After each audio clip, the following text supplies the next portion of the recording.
Sirkuit panas, balapan sengit, dan Alex Marquez tampil luar biasa. Halo GP fans, senang banget Feni Lia Agik bisa balik lagi ke GP TV Indonesia.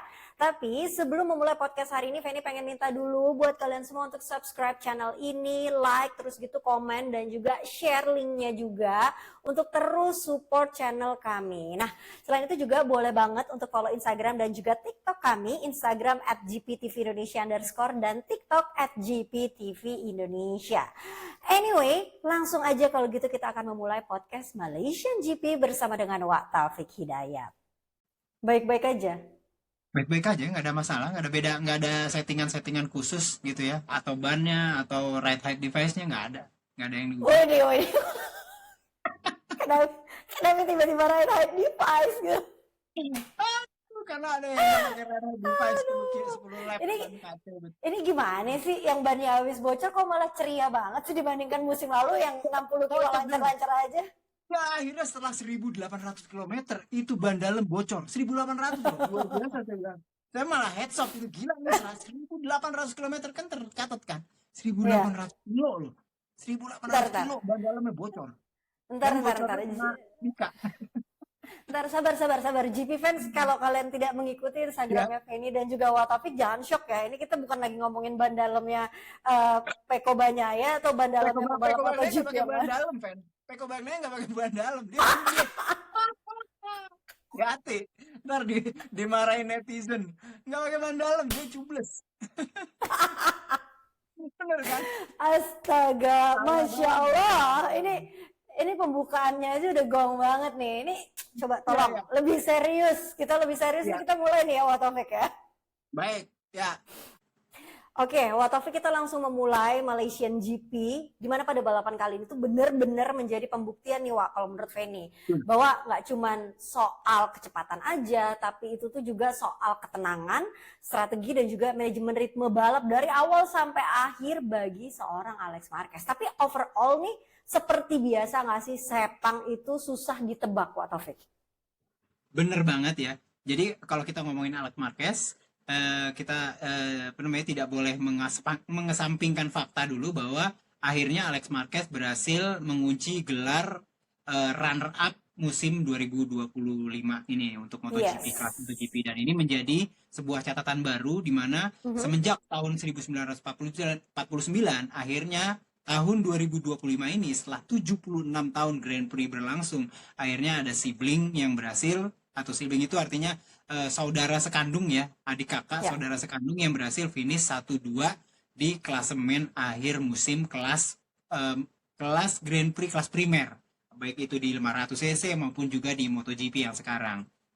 Nah, bicara mengenai Alex Marquez, sepertinya saya memang untuk pendekatannya di race weekend di Sepang Malaysia itu memang kelihatan banget dia jauh lebih mature gitu ya, tidak terlalu banyak melakukan sesuatu yang terlalu ekstrim dan segala macam, dan dia pelan-pelan, benar seperti kata Feni bilang, karena memang yang dibutuhkan seperti itu. Seperti kita terakhir ngomongin ya mengenai masalah ini sepekan yang lalu, ketika saya mencoba untuk menggambarkan mengenai apa yang telah dilakukan oleh Toprak di race 2. Seharusnya memang Alex Marquez yang melakukan ini, dan memang secara umum kalau kita lihat Alex Marquez melakukan apa yang seharusnya dilakukan di Sepang. Dia tenang dan segala macam, dan akhirnya dia kunci ini gelar.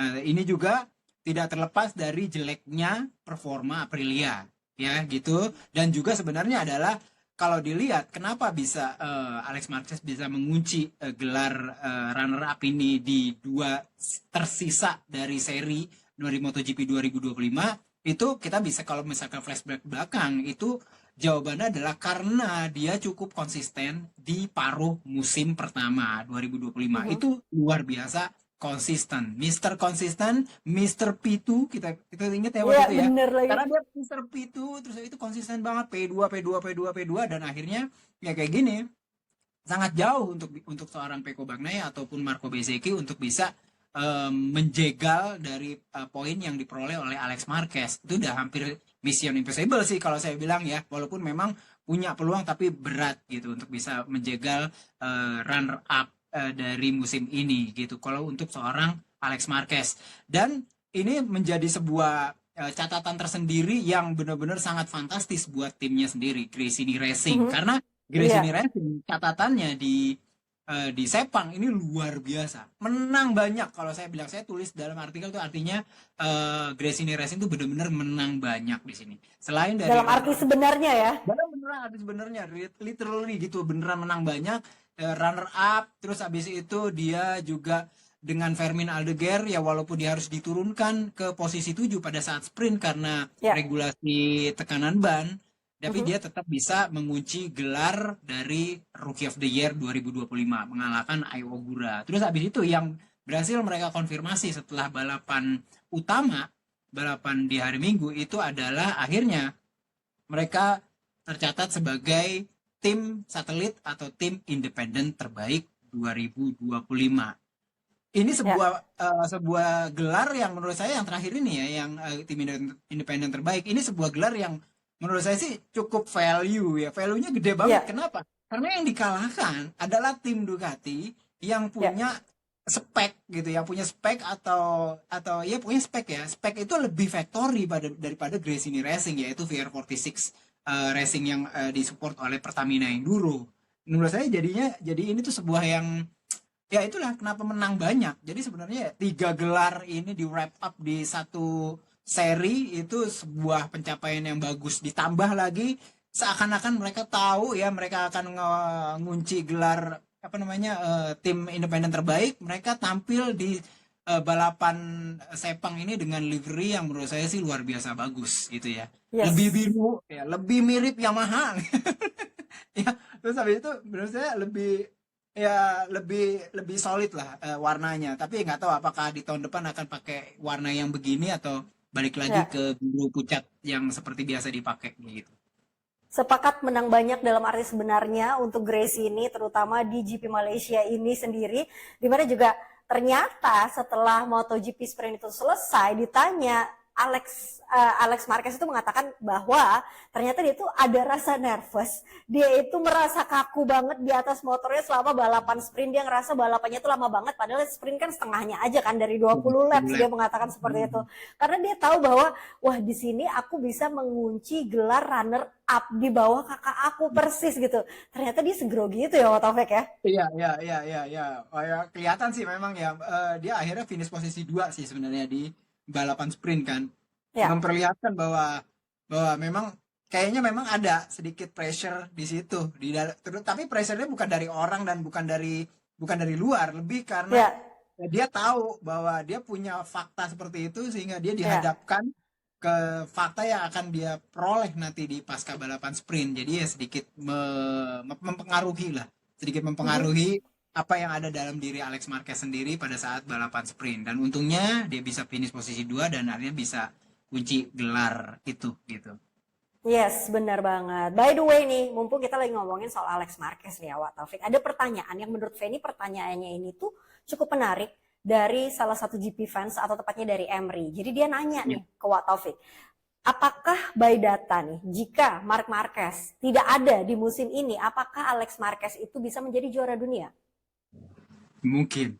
Iya, cukup memungkinkan kalau menurut saya ya. Kalau misalkan Marc Marquez tidak ikut balapan di tahun 2025 ini, mungkin Alex Marquez bisa cukup bagus di sini ya. Terutama masalahnya dia menggunakan motor yang siap untuk menang terus ya, siap untuk podium 1 2 3 di setiap serinya, yaitu GP24. Dan saya nggak tahu kira-kira GP25 ketika nggak ada Marquez kayak apa gitu kan. Ditambah lagi itu ya, gimana Peko bisa menanggulangi GP25, terus gimana caranya Gigi juga menanggulangi GP25. Mungkin bagus, bisa mungkin enggak, karena memang nggak adanya Marquez berarti resource ya, semua sumber daya dari Ducati juga akan cukup bisa melihat ke Pecco Bagnaia. Itu juga menjadi satu poin penting yang bisa dijadikan ini. Cuman kondisi dari GP25 itu basisnya adalah secara umum lebih sulit, walaupun memang dia memiliki potensi yang lebih kencang dari GP24, tapi dia lebih sulit untuk ditaklukkan. Jadi apakah Pecco Bagnaia tanpa Marc Marquez, walaupun dengan tambahan dari resource atau sumber daya dari Ducati Corse itu bisa bisa mendapatkan solusi yang dibutuhkan agar GP25 ini bisa ia bawa cepat gitu. Apalagi terutama melawan saudara-saudaranya sendiri, yaitu GP24 ini kan ada Alex Marquez, ada Franco Morbidelli, ada Fermin Aldeguer kayak gitu. Dan saya masih belum tahu, tapi kemungkinan kalau ditanya kemungkinan Alex Marquez, saya pikir cukup terbuka kemungkinan Alex Marquez untuk bisa juara ya di tahun ini kalau tanpa ada Marc Marquez. Iya, karena kita lihat juga memang penampilannya sangat matang sekali ya. Kalau kita bandingkan Itu dia, dengan penampilan dia di musim-musim sebelumnya, benar ya. Dan juga ya tadi Watofi juga mengatakan bahwa motornya juga ya di tahun ini dianya mumpuni, motornya juga mumpuni, terus gitu juga ada data juga ya tadi di support Marc Marquez secara tidak langsung, karena kan kita tahu bahwa Ducati itu datanya terbuka nih, gitu kan ya. Salah satunya ya karena Marc Marquez juga. Jadi kalau ditanya apakah tidak ada Marc Marquez udah auto jurdun, ya kita akan lihat lagi semuanya. Tetapi memang momennya itu tepat banget sih di tahun ini untuk penampilan seorang Alex Marquez. Anyway, biasanya kan di awal tuh kita nge-sum up dulu sprint itu siapa aja podiumnya, race itu siapa aja podiumnya. Hari ini saking semangatnya bahkan nggak Feni sum up tuh. Jadi sprint tadi Watovic udah bilang bahwa pemenangnya adalah Pecco Bagnaia, urutan kedua adalah Alex Marquez, urutan ketiga yang harus menjadi milik Fermin Aldeguer itu menjadi miliknya Pedro Acosta karena diturunkan yaitu karena tire pressure tadi. Nah, sementara di race utama, urutan pertama alias yang menjadi pemenang adalah Alex Marquez. Itu dia kenapa tadi Feni buka dengan ritme balapan yang luar biasa seorang Alex Marquez, karena dialah pemenang di balapan utama. Urutan kedua adalah Pedro Acosta. Kali ini beneran, bukan giveaway, bukan karena tire pressure-nya siapa, beneran podium kedua. Dan urutan ketiga menjadi milik Joan Mir. Nah, banyak kan pasti yang pengen dibahas nih.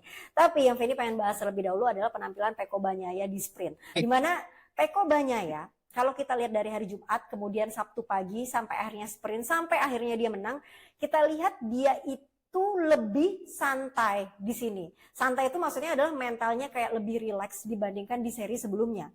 Ya nggak sih Watovic? Apakah ini dikarenakan dia tahu bahwa tim mendukungnya, Watovic kan di podcast sebelumnya atau di episode sebelumnya mengatakan bahwa dia itu dikasih sasis spesial nih di Malaysia ini untuk Pecco Bagnaia untuk membantu. Apakah dia tahu bahwa oke, my team back me up atau gimana sih Watovic? Tapi kan kalau kita ngomongin soal di Sepang ini ya memang dia ini memiliki catatan yang bagus juga dari race-race sebelumnya kan ya.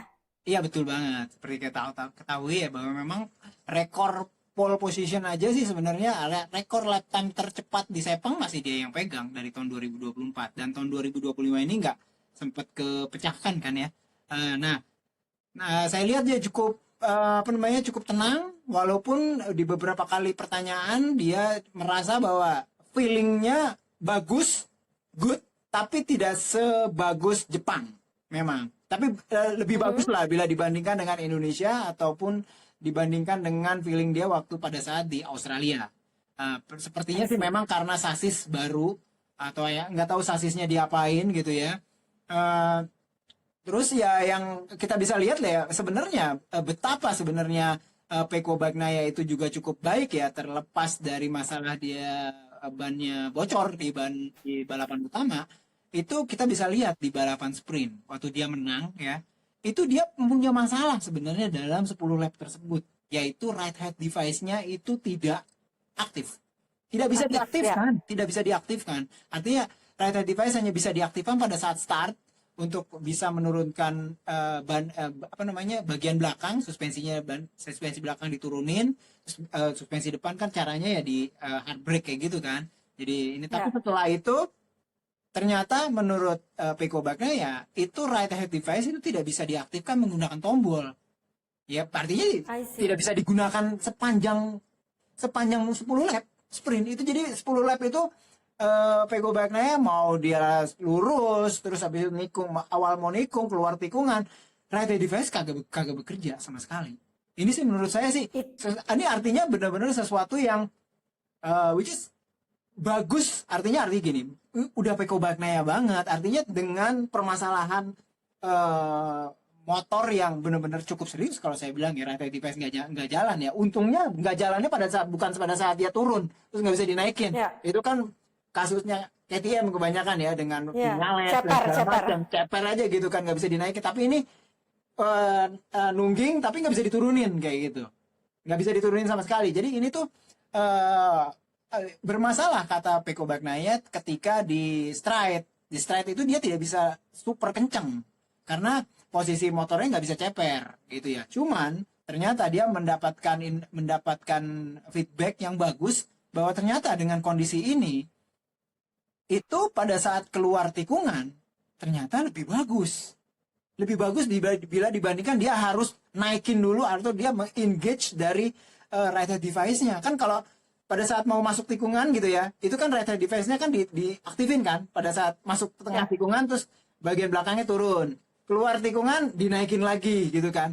Nah, kalau itu kan masih ada apa namanya tuh, masih ada apa namanya jedanya gitu kan antara dia ceper sampai dia nungging lagi, itu ada apa namanya step-stepnya kan. Nah, ketika dia itu tidak ada stepnya, jadi tetap nungging terus. Pada saat keluar tikungan itu kata Pecco Bagnaia itu lebih cepat ternyata motor ini, dan ini kalau menurut saya sebuah feedback yang sangat bagus buat Ducati ketika melihat atau sudut pandangnya adalah motor 850 cc di mana right hand device kan hilang nanti right hand device kan. Nah, ini menurut saya jadi sesuatu yang bagus, artinya motor ini sudah punya potensi bagus di era nanti 850 cc ketika right hand device itu benar-benar nggak bisa ketika di ban gitu, benar-benar nggak boleh dipakai gitu. Dan inilah yang menurut saya cukup menarik. Artinya gini, dengan masalah aja Pecco itu bisa menang di sprint. Artinya tanpa masalah harusnya jauh lebih menang lagi. Artinya bisa menang lebih jauh lagi lah di depan apa Alex Marquez kayak gitu ya. Dan mengenai masalah di balapan utama, nah, perkiraan saya permasalahan dari Pecco adalah kesalahan pemilihan ban, di mana dia adalah salah satu dari beberapa orang yang menggunakan ban depan medium, sementara yang lainnya soft gitu ya. Soft, benar. Dan yang kalau Fanny apa namanya cukup meneliti gitu ya, siapa saja sih yang pakai ban medium soft ya?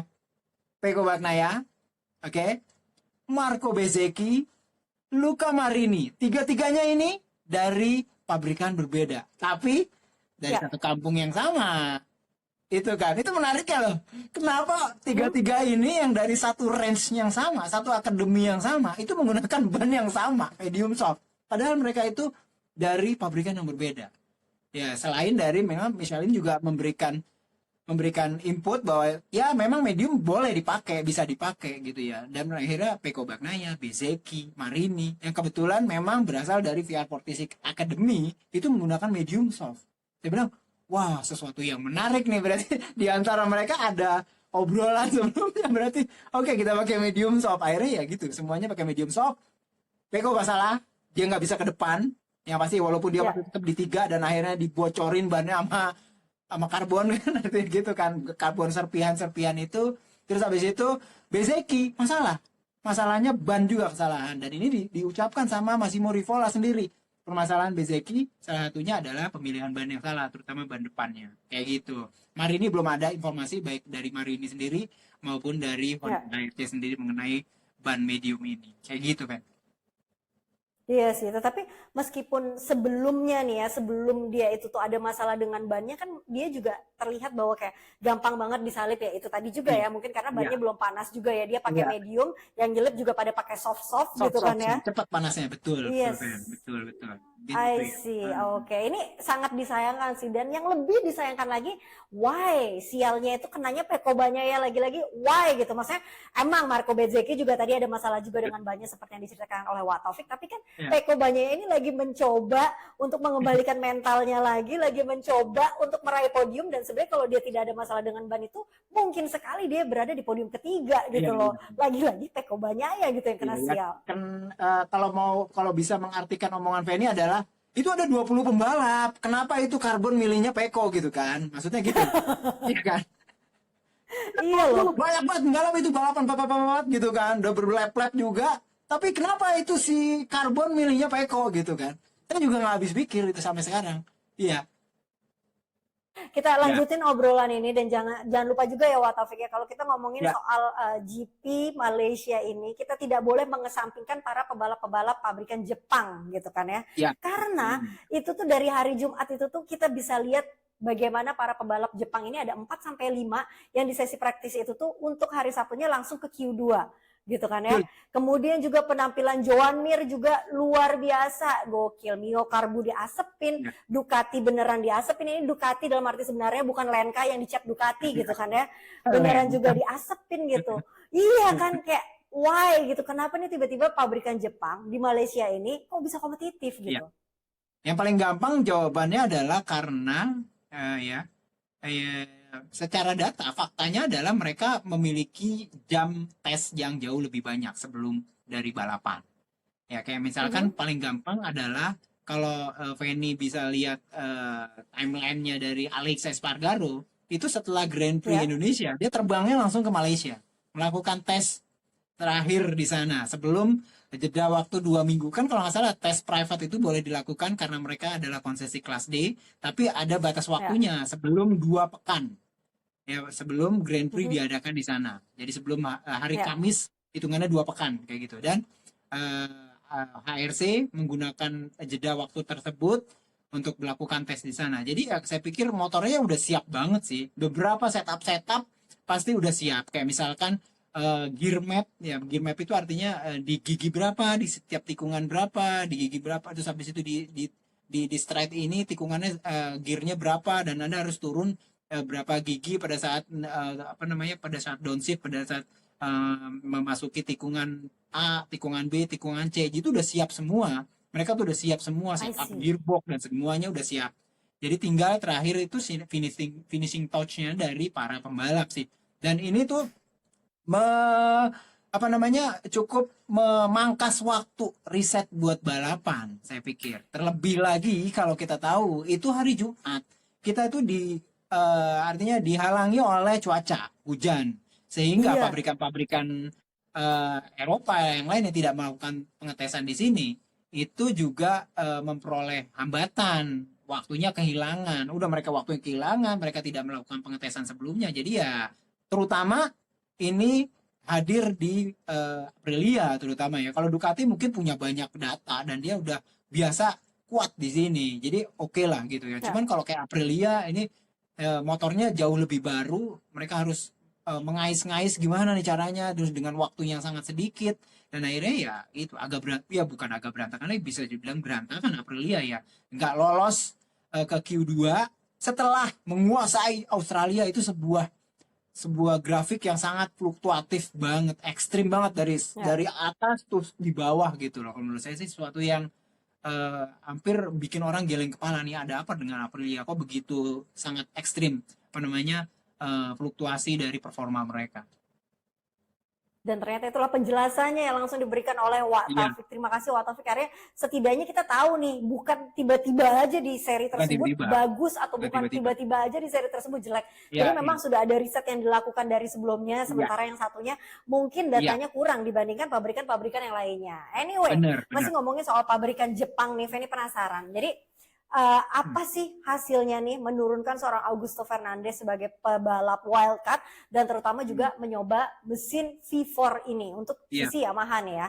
Nah, tapi selain itu juga tidak hanya bertanya mengenai performa Augusto Fernandez dengan mesin V4 ini, tapi yang Feni pengen tanyakan selain itu juga Wak Taufik, apa sih alasan, ini kan udah yang kedua kali kalau Feni nggak salah mesin V4 diturunkan gitu kan ya di musim ini dengan memanfaatkan konsesi D, tetapi apa sih yang menjadi alasan menurunkan mesin V4 di Malaysia ini sendiri?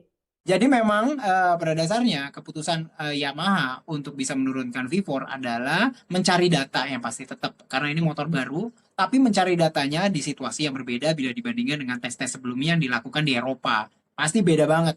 Mulai dari karakter dari sirkuitnya yang panjang, terus habis itu 5 km ya, terus habis itu lebar dan membutuhkan space yang bisa mengambil space yang begitu luas, terus habis itu terutama di situasi di mana cuaca itu sangat ekstrim, menguji dari motor, panas, terus habis itu humid, nggak gampang.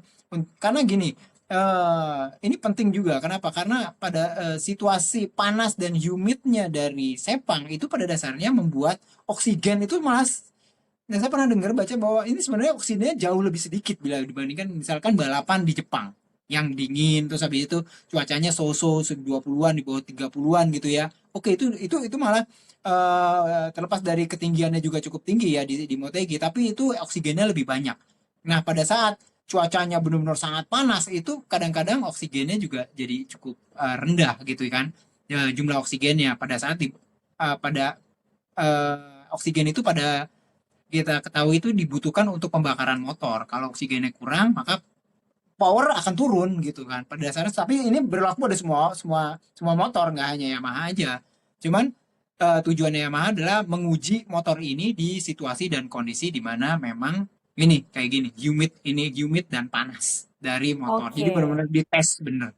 Dan memang kalau dilihat sih memang sepertinya Yamaha belum unlock beberapa fitur-fitur atau beberapa performa akhir top end power dari V4 yang dipakai oleh Augusto Fernandez, karena mereka ingin Mhm. lihat dulu di kayak misalkan semacam durabilitas dan segala macam, baru nanti digeber top speed oleh pembalap aslinya mungkin kalau menurut saya sih, dengan Fabio Quartararo dan segala macam. Tapi pas dipakai sama Augusto Fernandez ada beberapa yang masih di unlock, kayak misalkan masih di limit sama mereka, kayak top end powernya nggak sekencang. Jadi kalau kita lihat top speednya rendah banget, bahkan lebih rendah dari inline 4-nya Yamaha gitu kan. Sebuah pertanyaan, tapi nggak mungkin, harusnya sih lebih tinggi.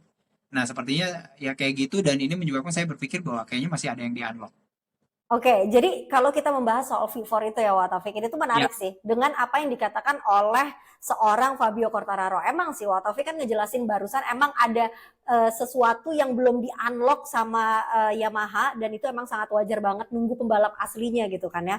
Nah, tapi ultimatumnya dari Fabio Quartararo adalah Yamaha is working hard with the V4, but my main goal is to fight for wins, for podiums, and championship. And if I don't have the bike to do it, of course I will move.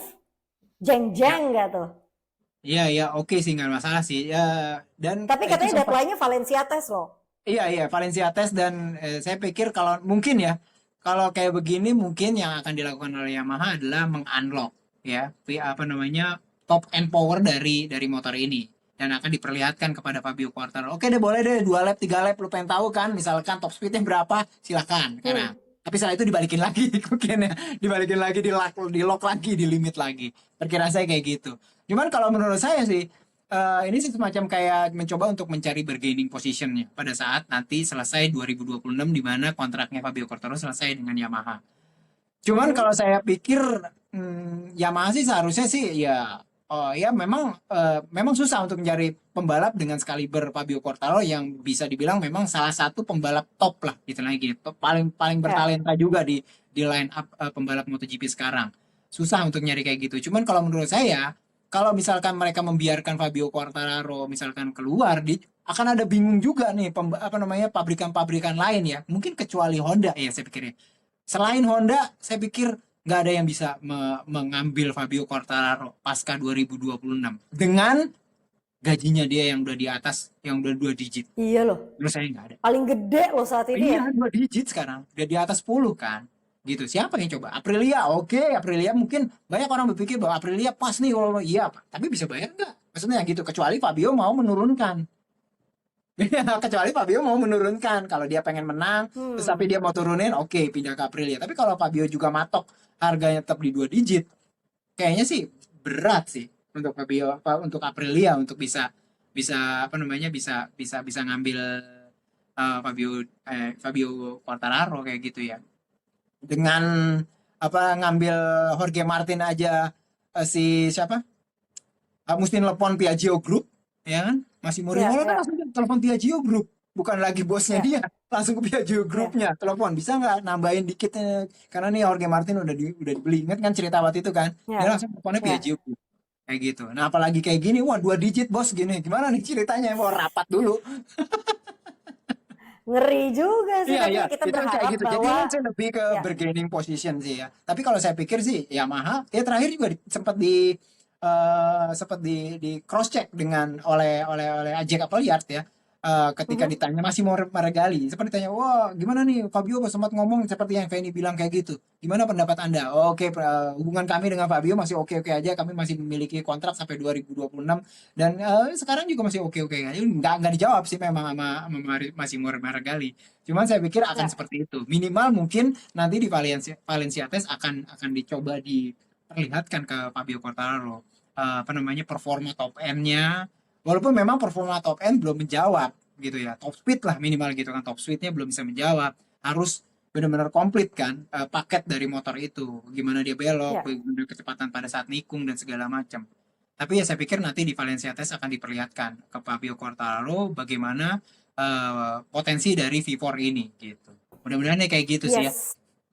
Oke, nah itu kan tadi soal MotoGP udah selesai nih ya, kita udah bahas semuanya. Nah tapi sebelum Feni menutup podcast pada hari ini yang penuh banget cobaan, Feni pengen tanya dulu nih ke Wak Taufik, ada apa sih sebenarnya, ada kejadian apa di sighting lap Moto3 sampai dengan kita tahu bahwa ada 2 pebalap yang saat ini masih di rumah sakit. Mungkin boleh di sum up dulu nggak sih Wak Taufik dan diupdate nanti keadaannya seperti apa? Ya, jadi seperti kita ketahui ya balapan Moto3 di hari Minggu di Malaysia kemarin itu eh, ada red flag gitu ya. Dan red flag ini benar-benar hadir benar-benar di awal banget. Jadi kejadian itu terjadi di sighting lap ketika pembalap itu keluar dari pit lane, dari pit boxnya mereka masuk ke dalam track untuk bisa masuk ke grid eh, tempat gridnya mereka ya di untuk berjajar di grid itu, grid startnya gitu kan. Nah, ketika dua pembalap ketika sighting lap tersebut itu kejadiannya terjadi di tikungan 3. Tikungan 3 itu nggak jauh dari pit lane exit sih sebenarnya. Exit terus itu masuk tikungan 1 ya, kebayang ya tikungan 1 ya yang biasa dulu tuh cornernya tempat tribunnya Valentino Rossi, terus habis itu 2, terus habis itu turun ke bawah 3 itu. Turunan tuh 3 itu menuju ke tikungan 4. Tikungan 4 tuh di ujung jauh. Nah, itu kayak macam kayak stride kecil antara 3 dan 4. Nah, itu Rueda itu setelah apa namanya setelah tikungan 2 itu seperti tidak melihat ke depan sepertinya, kalau lihat agak jauh sih yang lihatnya ya.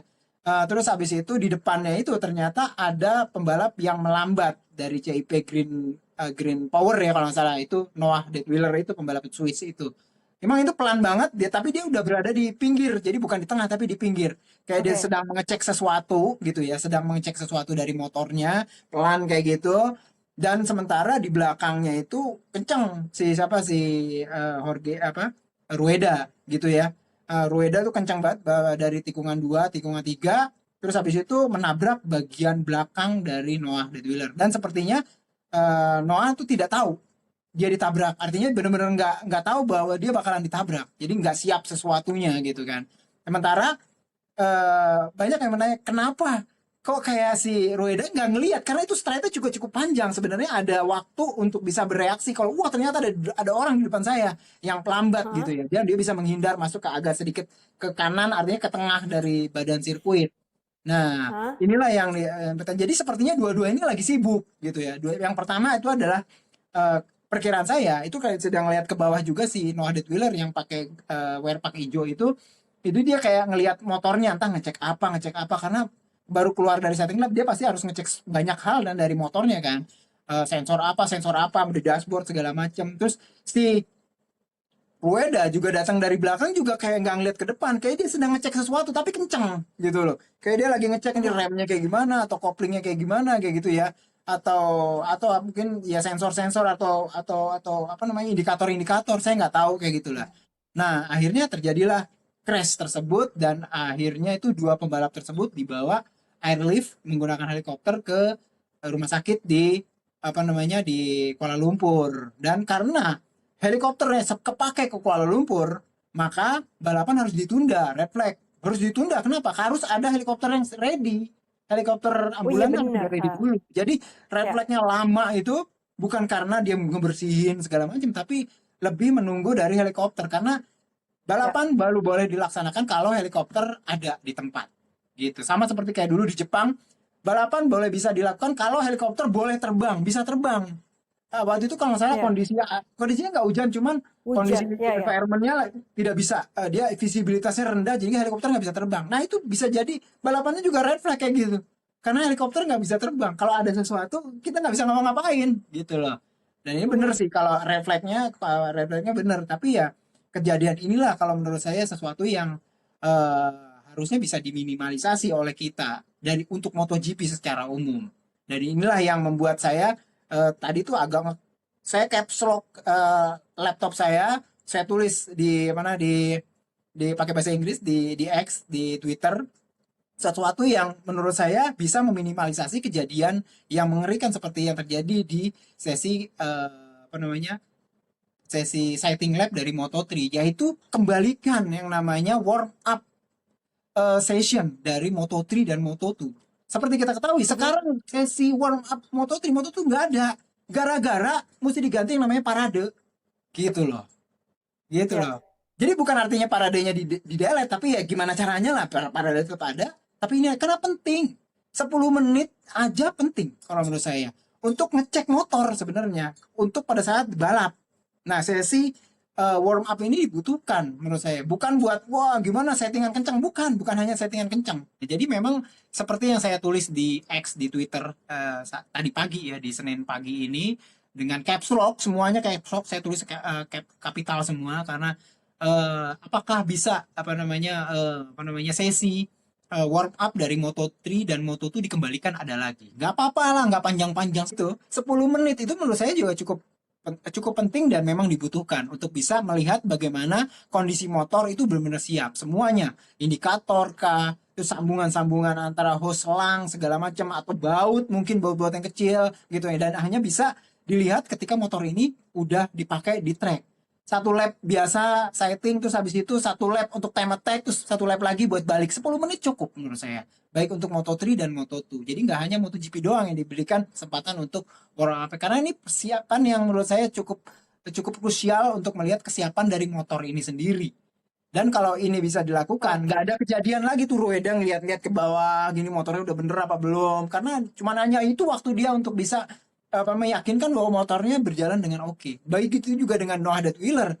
Motornya ya karena dia pikir ini merupakan salah satu kesempatan saya untuk bisa ngecek dari motor sighting lab gitu kan. Apakah ini bekerja apa enggak? Menurut saya mungkin karena itu. Dan kalau misalkan memang benar kejadiannya gara-gara itu mereka mesti ngecek dulu dari keadaan motor, alangkah lebih baiknya memang dengan kejadian ini backgroundnya itu adalah safety. Mudah-mudahan Dorna Liberty Media melihat ini suatu yang penting dan kembalikan lagi lah, bring back ini yang namanya sesi dari apa namanya warm up session, baik itu Moto3 dan Moto2 untuk Ya, untuk alasan safety semua, keamanan. safety semua, Ya. gitu loh Fen. Gitu. Mengenai Oke. update-nya sendiri untuk Roeda sendiri kita bisa lihat di informasi dari timnya ya. KTM Ayo bahwa dia mengalami kayak gegar otak ringan gitu ya, contusion ringan gitu. Terus habis itu ya biasalah karena benturan, terus habis itu entah retak entah patah tangan kanan lengan wrist ya lengan ya gitu. Sementara Noah Wheeler ini lah karena menurut saya kan ditabrak dari belakang dan dia posisinya nggak siap, jadi dia mungkin ya terpental masuk ke dalam track, terus habis itu sampai muter-muter berapa kali guling-guling, dan dikabarkan memang beberapa ada di satu apa namanya publikasi di Swiss yang sempat bicara dengan bapaknya yang sedang pergi ke Malaysia pada saat kemarin. Itu bapaknya sempat bilang bahwa ini si Noah sempat mengalami kayak kayak kayak apa namanya cardiac arrest kayak gitu, jadi kayak serangan jantung jadi sempat kayak begitu. Itu menurut jurnalis yang di itu. Kalau misalnya kita juga bisa baca di Speedweek itu ya, di mencoba untuk di repost kayak dia gimana caranya. Terus dia tuh ada masalah di limfa mungkin ya karena luka atau segala macam karena benturan ya, biasa limfa paru-paru kayak gitu. Terus kalau menurut dari timnya CIP memang cukup serius dan harus dilakukan multiple surgery gitu. Jadi ada beberapa operasi-operasi. Jadi banyak operasinya, nggak hanya satu gitu loh. Dan untuk sementara pihak tim meminta respect gitu ya untuk semuanya, untuk karena ya, mereka juga tidak akan melakukan informasi apapun lagi mengenai Noah gitu ya. Yang pasti dia berada di tangan yang tepat, teman-teman apa namanya berada di tangan dokter yang tepat di rumah sakit di Kuala Lumpur, dan kita ya hanya bisa berdoa mudah-mudahan selamat dan juga bisa bisa membalap kembali ya untuk Noah Wheeler, dan juga menguatkan untuk keluarganya juga sih yang pasti sekarang kemungkinan pada saat kita ini udah sampai ya mungkin ya harusnya di Kuala Lumpur kayak gitu. Amin. Pokoknya kita doakan yang terbaik untuk Iya, kedua pebalap tersebut dan semoga akan ada updatean lebih lanjut yang mungkin kita bisa iya, kasih informasinya juga untuk GP fans semua. Anyway, terima iya. kasih banget Wak Taufik untuk Oke, podcast hari sama-sama, ini Pen. yang penuh tantangan, penuh Iya, iya. cobaan. Kita akhiri podcast hari ini. Baiklah Yes. kalau begitu. Terima kasih banget untuk semuanya yang udah stay tune. Feni Lia Agi Ya, pamit dan juga Wak Taufik Hidayat. siap. Bye.